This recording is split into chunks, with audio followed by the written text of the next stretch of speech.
Is your outsourced development team dropping the ball? Maybe you've worked with a team that just couldn't grasp your vision and needed constant oversight because they weren't thinking strategically. Or maybe you ended up wasting hours micromanaging, often needing to jump on late-night calls across massive time zone differences to get alignment. And in the end, they delivered a sluggish app with a frustrating UI that didn't come close to the solution you had envisioned. If any of that sounds familiar, you need to reach out to our sponsor, DevSquad. DevSquad provides an entire development team packed with top talent from Latin America. Your elite squad will include between 2 to 6 full-stack developers, a technical product manager, plus specialists in product strategy, UI UX design, DevOps, and QA, all working together to make your SaaS product a success. You can ramp up an entire product team fast in your time zone, and at rates 75% cheaper than a comparable US-based team. And with DevSquad, you pay month to month with no long-term contracts. Get the committed, responsive development team that your business deserves. Visit devsquad.com/startups and get 10% off for the first 3 months of your engagement. That's devsquad.com/startups. When you choose to listen to podcasts, I know you have many options, so I appreciate you listening with Startups for the Rest of Us. I'm Rob Walling, and in this week's episode, I'm going to answer some listener questions. I'm going to mix it up this week. I'm going to break all the rules, going crazy, running with scissors up in here, and I am going to answer only text questions. I have text questions dating back to May of last year, so that is 8 or 9 months if I'm doing math correctly on the fly. So I'm going to dig in to a few of those just to get into the backlog. But I'd imagine that in the next listener question episode, I'll get back to the old way of doing audio and video questions first. As always, head to startupsfortherestofus.com, click Ask a Question in the top nav if you want to send a question into the show. But before we dive into that, MicroConf is hiring a director of marketing and operations. You can come work directly with me to help me refine and expand and execute on our growth strategy. We have a lot of exciting things going on over the next 1 to 2 to 3 years, frankly, at MicroConf, including a lot of new digital product launches. So if you have a strong background in online marketing, marketing digital courses, course creation, managing a small team, and you're interested in working directly with me to help shape the future of bootstrapped and mostly bootstrapped SaaS companies, head to microconf.com/jobs, and you'll see the listing for this as well as our community manager opening. If you're interested, please apply and let's have a conversation. I want to invite you to MicroConf Remote Early Stage SaaS Sales Strategies. It's an online event we're hosting March 12th and 13th of 2024. It runs from 11 a.m. to 1 p.m. Eastern Time on those 2 days. And there will be sessions all focused on early stage SaaS sales led by Rachel Liao, Craig Hewitt, Daniel Hebert, Sam Howard. I'll be emceeing, and we're going to cover strategies to boost your close rate, build a sustainable sales process, and figure out how to overcome the challenges of selling as a technical founder. We'll also have daily founder mixer sessions where you'll get to meet other attendees to network and chat about what you're working on. Tickets are inexpensive and they are available at microconfremote.com. And with that, let's dive into the episode.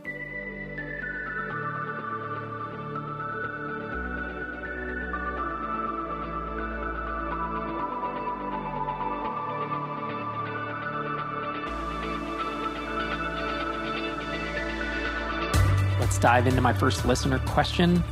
This one's from just a few weeks ago from Lee. Lee says, "Hey Rob, on a recent episode of Startups for the Rest of Us, you mentioned that you don't like when people use Apple or Basecamp as examples for comparing to their startup.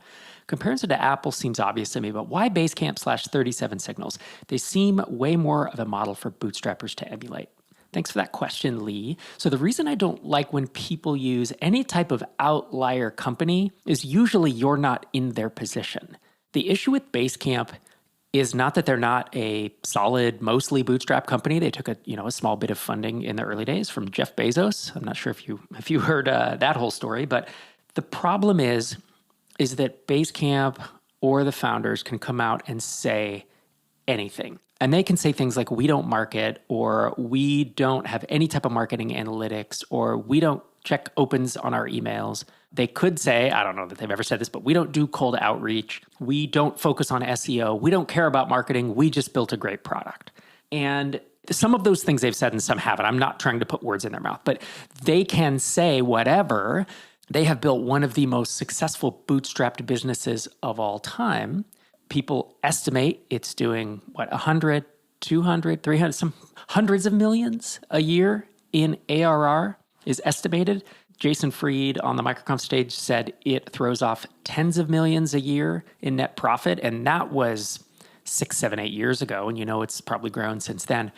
But the problem is they, as Jason Fried said, I said, what were the keys to success? He says, we did some things right, but timing, and we got a little lucky. Luck and timing were 1 and 2. And I think that's a great and honest assessment of why Basecamp succeeded.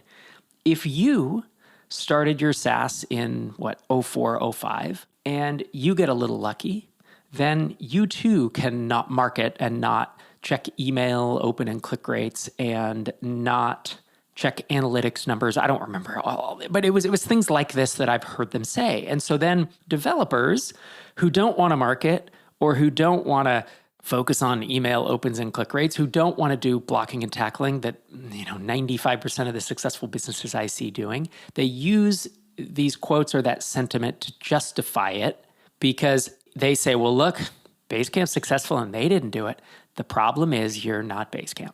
It's the same thing with Apple. Hey, Steve Jobs said XYZ, and it's like, but you're not Steve Jobs. Like, keep in mind, when he said that, he was worth $100 million, and he already had a massive company, and he was co-founder with the guy who invented certainly the invention of that decade, but you could argue that, the invention of one of the top few inventions of the past 50 years, the personal computer. So that's why I have an issue with it. But keep in mind, I like and respect Jason Fried. And DHH sometimes says things that are pretty inflammatory that I don't agree with, but they've built a hell of a business, and I have respect for what they've built. The issue is they have really strong opinions about things, and I sometimes think that they would have been successful either way, whether they had or had not done those things, but most people are not. Most founders, especially those that, quote unquote, just want to build a great product, need to get out of their own head, they need to get out of their basement, and they need to start talking to customers, asking them what they need, trying to solve a problem, building, shipping iteratively. There's all different ways you can do it. Basecamp never did that. And that's cool. Like they truly scratched their own itch. And that was a thing early on where they were saying, we scratched our own itch, so everyone should. And it's like, that is one good approach. But there are like 7 different approaches for finding ideas and problems to solve. I actually outlined all of these in a recent YouTube video that's doing really well on the MicroConf YouTube channel, microconf.com/YouTube if you want to check it out. And I think it's something like 7 ways to find SaaS ideas or proven ways or something. I have written that up as well. It's going to be a chapter of my book that is the precursor of the SaaS playbook. So it's kind of the earlier stage stuff of finding ideas and validating. But anyways, that's why I don't like it when people use Basecamp as an example, because usually it's to justify an opinion or justify an approach to business that I just don't see working for anyone else. And I want to state, like DHH, Jason Fried, they are Tiny Seed mentors. They invested in one of the Tiny Seed funds. So it's not, there's nothing against them or the way they handle things. It's just, I think as someone just getting started, imagining that since they did it, it worked and it will work for you, I think is a mistake. I got a really nice note from a reader of the SaaS Playbook. He says, "Hi, Rob. This is not a question, but I wanted to send you a big thank you for the SaaS Playbook. I just read it in one go, and I'm sure I'll come back to many of the topics when relevant. I absolutely loved the book and how succinctly and to the point it's written. I'm a B2C founder myself, but most of the insights are still very relevant, although you've convinced me that my next company should probably be B2B. I'm trying to do that one founder at a time, one B2C founder at a time, trying to convert you. So thank you for that note. If you haven't read the SaaS Playbook, it's available at saasplaybook.com. It has actually just crossed 20,000 copies sold, which just feels incredible. And it's picking up momentum. And probably every other day, I'm seeing folks talk about it on Twitter or Reddit and recommending it. And it's that word of mouth that really drives book sales at this point. So I appreciate it if you check it out. And if you have already purchased the book, would love it if you'd head to Audible or Amazon and just give it a 5-star review or 5-star rating. You don't have to type in a review because that also helps people find it. My next question is from Anonymous. And he says, "Hello, Rob. I admire your work in the small SaaS space. I find myself stuck in a comfortable and happy job, and I'm wondering how best to join the scene. I'm living my childhood dream at my day job. It's a stable job, lucrative and enjoyable. It's in a hobby I really enjoy. It's basically the perfect fit. Between ambition, a desire for more money, and an earlier retirement, and seeing the success of some friends and family who were entrepreneurs, I would still love to own something. I could buy something and focus on automating the activities away, but microacquire looks to have turned into a bit of a wasteland of cheap AI flip jobs. Wow. I haven't been on there in quite a while, so that's interesting to hear that as his sentiment. Back to the email. I could be a consultant to bootstrap businesses, but my day job is more lucrative on an hourly basis, and there are 0 missed invoices. I have considered booking a ticket to MicroConf. I'm highly confident I can be of value to the community. I am sure I'm not the first person you've met who is interested but tempted by comfort. Aside from just take the leap of faith, any thoughts from your experience? A couple thoughts. I think you should come to MicroConf and you should be around founders. One of the reasons MicroConf is so different is that the vast majority of people have a real business. It's not a bunch of wannapreneurs like so many of the SaaS or startup conferences you go to, where it's people walking around looking for permission, asking for funding. MicroConf is real entrepreneurs building real products to sell to real customers for real money. It's our people, right? It's the folks who would listen to Startups for the Rest of Us and take that leap and buy a $1,000 or $1,200 ticket and fly somewhere and make a hotel reservation. These are people who are willing to take action and do it. And so I think if you're looking for some motivation, being around those types of people for 2.5 days, hearing the talks, having the conversations, I think is highly motivating.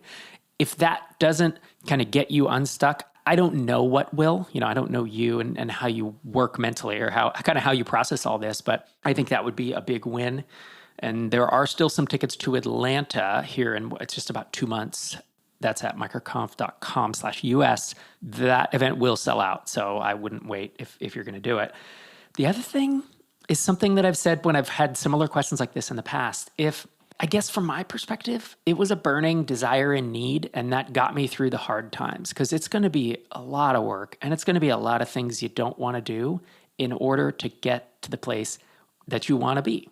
And so if you're not highly motivated to do it, I just don't know why you would stick with it through the ups and the downs, and whether it's nights and weekends or watching your savings drain if you quit without a product already in place. I'm trying not to view it just through my lens of how I did it, but I've talked to maybe a handful of entrepreneurs, 6, 10, 12, about this topic. Ask them, do you think you could have made it without a burning desire? And everyone's been like, no, it was too hard. I wanted to give up, but XYZ thing got me to the next stage or kept me pushing on this product or pivoting or whatever it is.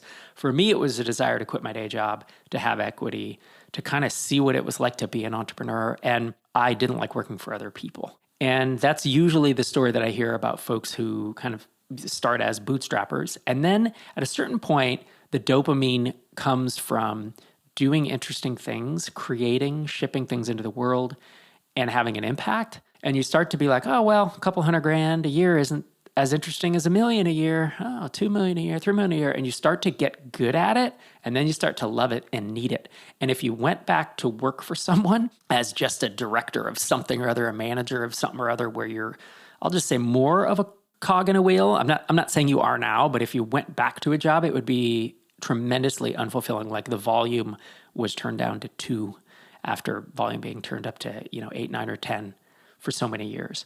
But I don't know. There may be entrepreneurs out there who didn't have that burning desire and just kind of kept going because they just did. I just have a hard time myself with that paradigm. So if you're listening to this and you're a successful entrepreneur and you have bootstrapped a startup or done something super interesting, and you're in a similar situation where like you weren't super motivated to do it, but you kind of did it because you kind of wanted to, and then it worked out, please write in questions@startupsfortherestofus.com. I'd love to hear about your experience and how you made it through. I would almost think that if there are folks out there, and there probably are that are out there that have this experience, they almost kind of launched a side project that maybe took off and they got a little lucky. And it's okay to get lucky. Like I'm not taking anything away from that. I wish I got lucky with more things I did, but that's okay. So maybe that's what you need. Original poster, I'm keeping this person anonymous, but maybe that is what you need, is to kind of launch some things that are fun, that if they work out, hey, great. And if they don't, then you just kind of let them go. Kind of the typical indie hacker project where someone launches it, puts it on Product Hunt, Hacker News, Reddit, and then if it doesn't catch, which most don't, they just kind of abandon it or they autopilot it and add their new things such that they have this portfolio of products each doing $300 a month. So yeah, I think that's how I would think about it. And I definitely, if you love your job, I wouldn't go and try to freelance or be a consultant or whatever. I don't think that's going to make you any happier. I think it's going to be product income or starting an actual, a startup where you're selling a product, not just dollars for hours, that would make any kind of difference in your life. So thanks for writing that email. I think it's an interesting question and one that hopefully I've lent some insight onto. But obviously, if there are folks out there, if you're out there and you have had success when you were in his situation, I would love to hear from you.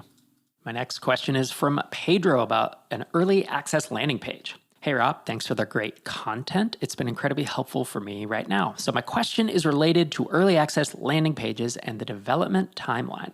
What are the pros and cons for using early access landing pages before any development?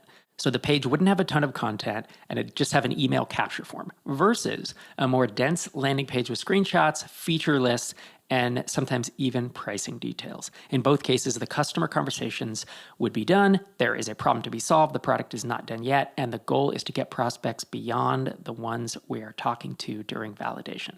Thanks a lot. This is a good question. And I'm not sure there's a right or wrong way to do this. I will tell you the way I've always leaned, but it's just because it's been the easier way to do it. I have tended to attack something, a problem that is pretty well defined and that I can just have a catchy headline that says, I plan to fix this. Like I believe the headline when we launched Tiny Seed, which was just a landing page and email capture, was something like, startup funding is broken for bootstrappers, or startup funding is broken. Here's how I intend to fix that. And then it was prose. It was 800 words or 1,000 words of talking through how venture capital doesn't support bootstrappers, but some people want to raise a little bit of money, but they don't want to go on the venture track. And here are thumbnails of Einar and I looking intensely at things. And I realize that's a different example because it's not an app, and so I wouldn't have included screenshots or features. But I did the same thing, certainly with my books. My books were usually just, my first book was a headline and 2 sentences. That was the whole thing, and then an email capture. And it was something like, finally, a book written for people where venture capitalists aren't putting a bunch of money in your bank account. And I think it didn't say people, it said like startup founders or developer founders or something like that. Books are also different. But truthfully, the SaaS Playbook, go to saasplaybook.com right now and look at that. That is essentially what you're talking about, which is it's the cover, it's pictures of me, it's pictures of the interior, it's features and benefits of the book. That is what we did this time. I had more money, I had more budget, and I knew what was going to be in the book. The book was done by then. And so I did pay a design firm to design that whole website. And then I'll go back to Drip, and Drip was just a headline, 3 or 4 sentences of copy and an email capture widget. And I think I think that's what we launched with. So all I'm telling you is that's what I've done. And I don't want to act like that's right or wrong. I think it's easier when you're first getting started if you are tackling a simple problem like, all CRMs suck. And here's why. Here's how ours is different. Or some other simple, obvious pain point that's pretty easy to communicate in a handful of sentences. I don't know. I kind of like to keep it simple. I kind of like to keep it simple as well, because then people might be intrigued by it. And then I can talk to them and say, how do you think I'm going to fix CRMs? What's broken about your CRM? If you give them screenshots and show them how you're doing it, you are putting your opinion on that. At this point, it's not customer development. So I think that's part of the question is like the more vague you are, the more customer development you can do. If you are actually trying to pre-sell, a bit more information is probably warranted. So in all honesty, I could go either way. I think the danger of having screenshots and a lot of info is that means you are taking an opinion, and is it a hypothesis that you are certain of? Because if you're not, then I would tend to hold that information back and let people confirm or deny my hypothesis, confirm or deny my opinions before I become that opinionated about them, right? You don't want to be certain of stuff that customers aren't telling you that you're kind of just making up in your own head. But the more certain I am of it, I probably would start building out a landing page. You're going to eventually need that full featured SaaS website, right? I say need, you don't 100% need it, but it's a good thing to have. And I think as you're developing the product and you become more confident in it, fleshing out that landing page to see if it's resonating with people and to see if you're marketing it well, I don't think that's a bad idea. So thanks for your question, Pedro. Hope that was helpful. My next question is from EJ. EJ writes, Dear Rob, hope this message finds you well. I've been following your entrepreneurial journey with great interest, and your story about purchasing a micro SaaS business has particularly piqued my curiosity. I think he's referring to HitTail, although I purchased several small products, but HitTail is the one I tend to talk about the most. And when I acquired it, I believe it was doing about 1,500 MRR, and it was completely flat and had been for a long time. And I eventually grew it up to about 30K MRR at its peak. It was a high churn business, so it was in the 25 to 30K for, I don't know, quite a long time until I wound up selling it. Back to his email. I understand that platforms like MicroAcquire exist to facilitate these acquisitions, yet I find myself grappling with several questions about the entire process. My primary concern lies in assessing the value and potential of a micro SaaS business accurately. In a marketplace where information asymmetry is prevalent, how does one ensure that they're making an informed and fair purchase rather than falling prey to an overpriced or underperforming business? In your experience, what are the key indicators to look out for or the red flags to avoid during the evaluation process? So there's more questions, but I'll answer that. The answer is you don't, and you just have to get good at trying to identify red flags. In addition, these days, personally, I would buy through a broker, Quiet Light, FE International, Empire Flippers. They tend to do, I think, a bit more vetting than MicroAcquire. I'm not saying you shouldn't buy on MicroAcquire, which is now called acquire.com, by the way. This email is that old. It was before the rebrand. But yeah, there's definitely going to be some risk.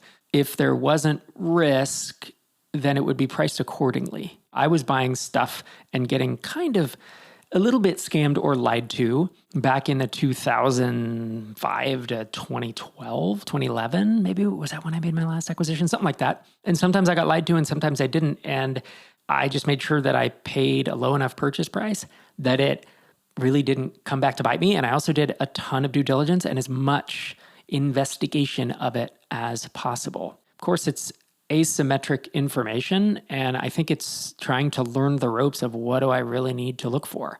And like the key indicators to look out for, red flags to avoid, there's almost too many to list. I mean, I would look for a book or an ebook or an entire YouTube channel or someone who is the Rob Walling of acquiring businesses, right? Is there a podcast or some resource? Because I could imagine writing an entire book on this process of buying micro businesses through either the brokers I've named or acquire.com or, I used to, what was the other one? Flippa, FLIPPA.com. I don't hear about them as much anymore, but that's the thing. It is getting more experienced at it till you can kind of gut feel, you start to read a business and you do see that, this is why that one's a piece of crap and hasn't sold. The other thing is you're talking about assessing the value and the potential of a SaaS business. Usually for me, the potential was, how am I going to market this? Like the potential is that there's a marketing channel that I see or an avenue I see that the current person is not exploring that I think will work and that I have some confidence that I can learn or that I know how to do, right? And without the ability to grow it, I never bought a business. I always bought ones that I wanted to either take from flatline to going up or I wanted to accelerate their growth. The next part of his email says, furthermore, once the business has been acquired, the transition phase presents a new set of challenges. How does one effectively manage and grow a live product, especially when they're still in the learning curve phase? Are there specific strategies or resources you found particularly helpful during this stage? No resources, but the strategies are you get in and you spend a ton of time learning the code base, learning what the existing marketing is, learning where the traffic is coming from, who's converting and why, looking at the funnels, looking at the bottlenecks. I remember having to instrument several products because there maybe was like Google Analytics, but nothing else. So you just had no funnel measurement. And so I would see people drop off at this one sign-up form that was 10 questions long instead of just asking for a username and a password. And I would see that the pricing was way off. So no resources. I don't know anybody who talks about this. Maybe someone can write in with suggestions.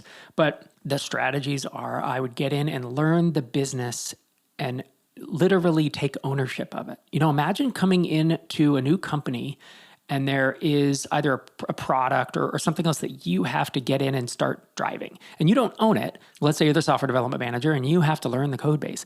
How do you dig into that? You start by one bite at a time eating that elephant.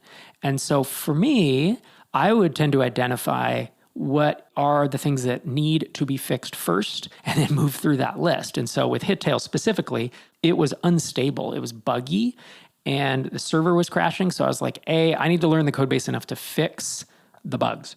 And that took a lot of time. It did. It took dozens and dozens of hours digging in just to figure out how this thing worked. I actually did the same thing in .NET Invoice. There were math errors in this invoicing software. And it's kind of like you have one job and you can't have math errors in your invoices. And yet there were.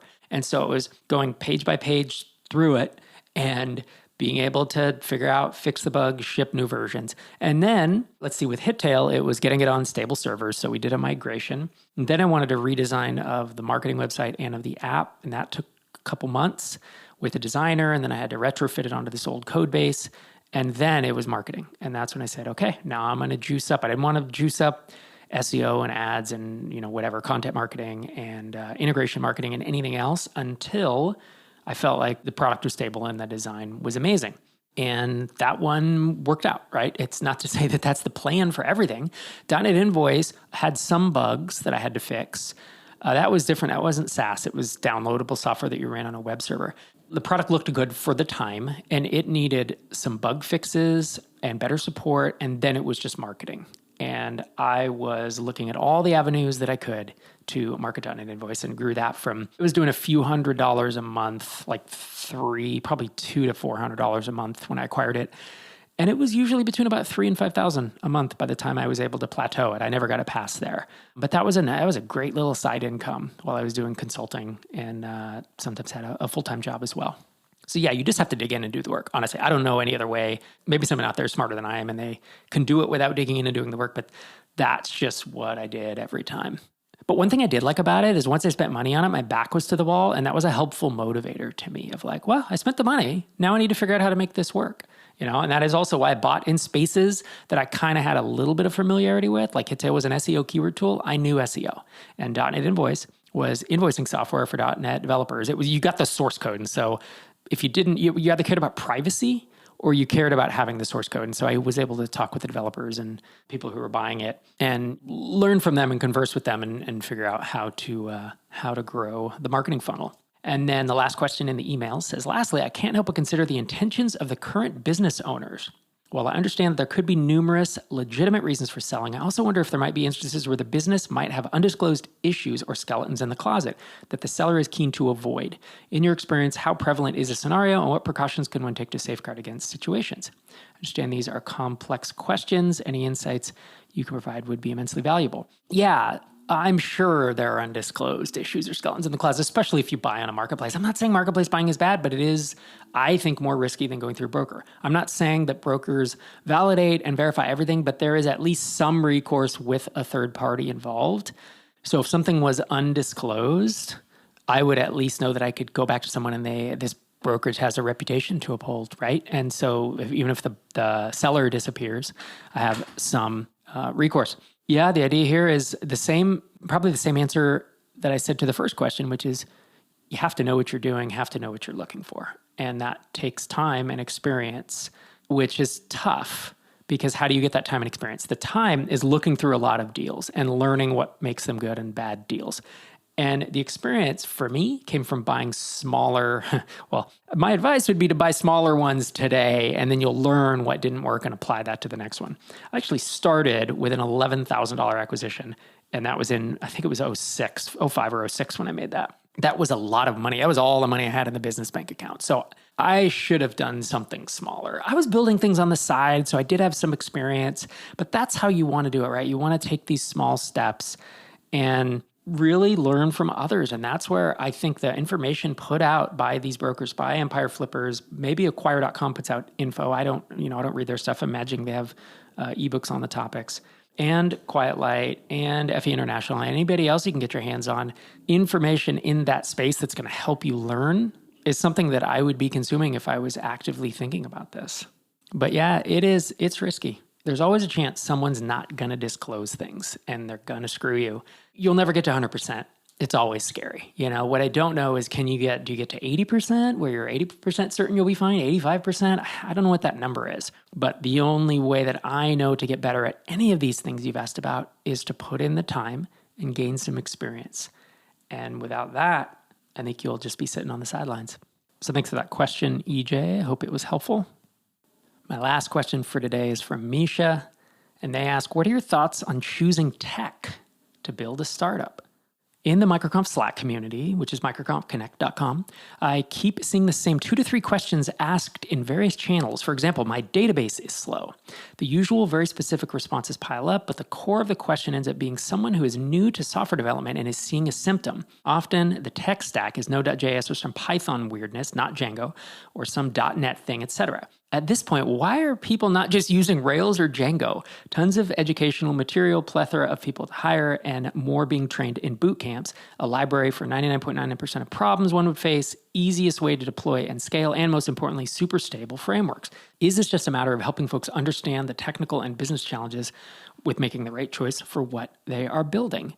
This is an interesting question. I guess it's like, you can have database slowdowns with any tech that you use, right? If you're scaling, if you have bad code, I wouldn't always blame that on the technology. I will agree with you, though, that if I were to build a SaaS app, which I'm never going to do again, very likely be something like Rails or Django, or maybe Laravel. These are probably the top 3 that I see.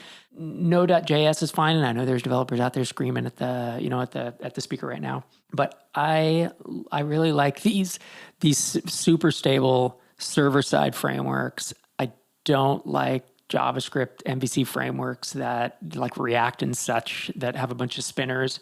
I know there's unit tests and all this, but it seems like a lot of the problems that I hear about with bootstrap founders who hire developers to build things wind up in this front end. Maybe that's what Misha is saying is it's not the technology necessarily, but there are certain technologies that maybe lend themselves to, there's different types of issues, right? Whether it's performance issues or whether it's writing spaghetti code or whether it's, since there's so many boot camps putting out people who are, less experienced, then that means maybe the code quality overall is lower. I don't know what it is, honestly, but I really like HTML rendered to a browser and then some JavaScript sprinkled in. And I know it's just, hey, Harris, old man, doing the old man thing. But it's like, no, there's just some stability. That's a personal preference. I think, Misha, your question of why wouldn't everyone just use one of these 2 frameworks is like, all the frameworks, these 2 frameworks don't cover everything, right? I know they're stable, but like, what if I know PHP? What if I'm a .NET developer and I want to build something nights and weekends? That's all I know. I can spend the time to try to learn a new language. I'm not going to be that great at it, or I can use what I know and I can build quickly, right? That's usually, I think, what's happening. But there's also another thing, and it's non-technical founders starting a SaaS. It's just hard. I've talked about this on this show many times, where if I was a non-technical founder trying to start a SaaS, I either wouldn't or I would try to find a co-founder, a technical co-founder who can head up and own the code. When I say wouldn't, I mean I would go back and try to stair-step my way up, certainly not by building SaaS, probably not by building software, because thinking that you can just hire a developer to write code and build a product is like thinking I can hire a carpenter to come build a house. You kind of can, but you also need an architect and you need a designer and you need other skill sets. And how do you know the architect is any good? And once the foundation is poured, it gets really hard to come back and undo that work, right? And the analogy is not perfect, I get it. But thinking that any developer can build a SaaS app is incorrect. In fact, the vast majority cannot. And yet, people hire dev shops that just don't build quality code. They cut corners because you're not going to know any different. That's the problem, right? Is you can't evaluate whether the developer is good or not, and you can't evaluate if they're rushing. Because even good developers can ship crappy code, low quality code, if they're in a big hurry and they're being pushed to hit deadlines. There's a reason that the majority of the MicroConf community are technical. It's not that we don't want technical people. In fact, we want more non-technical people because, hey, we need more marketers here, right? How often have I heard of a developer founder who needs more marketers? So I'd love to have more marketers in the MicroConf community. Same thing with TinySeed, though. Last time I looked, I think it's like 10 or maybe 15% of companies we funded with TinySeed don't have at least one technical co-founder. It's a super minority. And there's a reason for that, because getting to the point to where a TinySeed would fund you, it's obviously, not easy. And doing that without a developer co-founder who is heading up that side of the business makes it makes it even harder. And in fact, probably the number one issue that tends to face companies that we've funded who don't have a developer co-founder is they are kind of perpetually dealing on and off, but perpetually dealing with the headaches of that. With, I had a lead dev and then they left and now I have to replace them. And it's like, oof, that's not the best, right? It's a tough situation to be in. And those folks are bearing the burden of having to be the ultimate where the buck stops for a code base, but they're not a developer, right? Your tech lead leaves and now you have two juniors and a mid-level and you now have to go find that next tech lead, but you don't know if they're any good. It's an uphill battle. And as appealing as SaaS is, and the fact that it is the best business model on the planet, I believe, it is just really difficult. And this is why I talk about doing the stair-step method of entrepreneurship, not to go straight to SaaS. And this is why if I was a non-technical founder, I mean, like these days, I wouldn't be writing the code. If I were to start a SaaS app, I would try to find, the best SaaS developer I knew, whether they lived in my town or not, or I just knew them through MicroConf. And I would work my network and, maybe I would hire them. Maybe they'd be a co-founder, maybe they wouldn't. That's kind of irrelevant. I probably, if I wanted to keep them around for a long time, then they would get equity because I would want us to have that shared motivation, because it's hard in the early days. But I wouldn't go hire a freelancer or a contractor or an agency or I'll say just random is not the right word, but you get the picture of a W-2 employee who can leave anytime and leave this code base. It's like leaving a open heart surgery patient in the middle of surgery. And SaaS apps, unfortunately, are kind of you're always performing open heart surgery on a living patient. And that's one of the reasons why this is so challenging. So, Misha, I'm not sure I have the best answer of why everyone doesn't just use Rails or Django. But I sure appreciate your question. And I do agree with you that I think there are some tech stacks that are better designed or better suited for building SaaS applications. So thanks for writing in. And that wraps another episode of Startups for the Rest of Us. Thanks for joining me today and every week. This is Rob Walling signing off from episode 704.